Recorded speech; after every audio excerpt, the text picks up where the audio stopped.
BBC Radio Bristol. We've talked a lot, haven't we, on the show about people who have done incredible things to help the poor souls of Ukraine who are just still going through it. Well, a couple from the UK who've driven a minibus across Europe taking Ukrainian refugees to safety have brought one woman to her new home in Bristol. Francis Wildman and Jane Darling first drove to the Polish border in early March to try to help people displaced by the war. Well, last night they dropped Nadia, who's from Ukraine's second biggest city, Kharkiv, to stay with a couple in Southmead. Let's talk to Francis now. Hi, Francis. How are you doing? I'm all right, thank you. How are you? I'm really good, thank you. I mean, just explain to us how you came up with this plan, this idea to go and assist in Ukraine. Well, I'm not sure it was ever a plan, but just from watching the news, it became obvious that people needed to be dispersed further afield than just on the border between Ukraine and Poland. And so I drove out there and see who we could help, you know.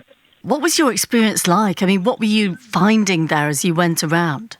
Well, essentially the main place that we picked refugees up from was at that time highly disorganised, and there were literally thousands of people. It's kind of improved over time. It's got more and more organised, and they're getting sort of better at what they do and getting the people distributed out. But there's still loads and loads of people coming in, so there's still a need, you know. How did it make you feel just seeing the scale of that need and the scale of just people stranded, stuck? You know, you can't help everyone, can you? But how did that feel to you? Well, the thing is, you do your bit. Whatever you can do, you can do. Yeah. I totally get that. I do. But I mean, you have gone the extra mile to do that, haven't you? Tell us about Nadia. She's from Ukraine's second biggest city, Kharkiv, and you brought her to Bristol. She's starting a new life for now in Southmead.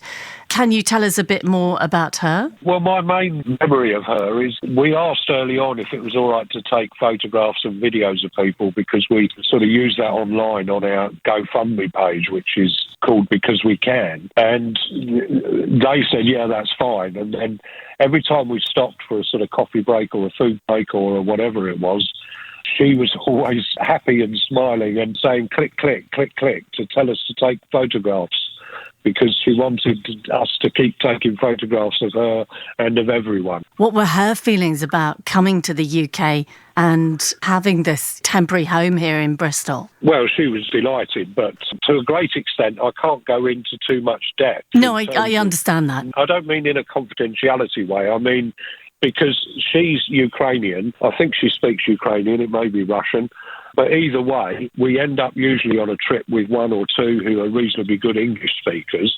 She wasn't one of them, so we didn't sort of have chats with her, you know? Yeah.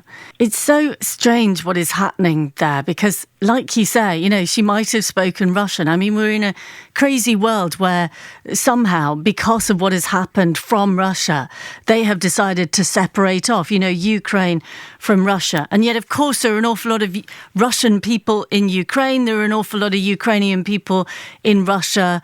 We don't live in this separate way anymore, do we? It's so strange that the Kremlin has decided, you know, to separate people like that and attack certain people and not others. I mean, it is a really crazy situation now, isn't it? Yeah, absolutely. And I've got to say, in fact, that our English-speaking Ukrainian is just behind me as I speak, but most of the people that we've helped have been Russian speakers. And I don't know, that's nothing statistical or whatever, but they might be Russian speakers, but trust me, they're no fan of Putin. It's completely bizarre that the whole thing is going on. How are you feeling actually about the possibility of this war ending in some way? And the people who you have managed to speak to who are English speaking, what are their feelings about it long term? Well, they're not happy. I mean, in a way, it's a select audience that I've had any dealings with. They want their country back. They want their town back. There was one woman who was very intent on the very first coffee stop we did on sitting us down and showing us the photographs on her phone of the beautiful land she'd left. Oh. Francis, well done for everything that you've done, and keep doing it. Tell us about your GoFundMe page where if people have some money that they can spare, they can donate it to you. Yeah, absolutely. If you go to GoFundMe and search Because We Can, you'll find a GoFundMe page created by Jane Darling, and lots of people have given lots of money.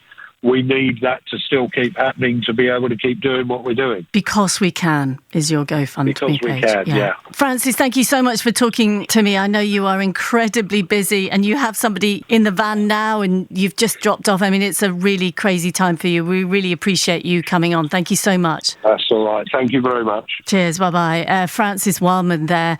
And he is one half of a couple from the UK with Jane Darling, who've driven a minibus across Europe, taking Ukrainian refugees to safety, and have brought one woman to her new home in Bristol. As you heard, she's called Nadia. BBC Radio Bristol, 5:25.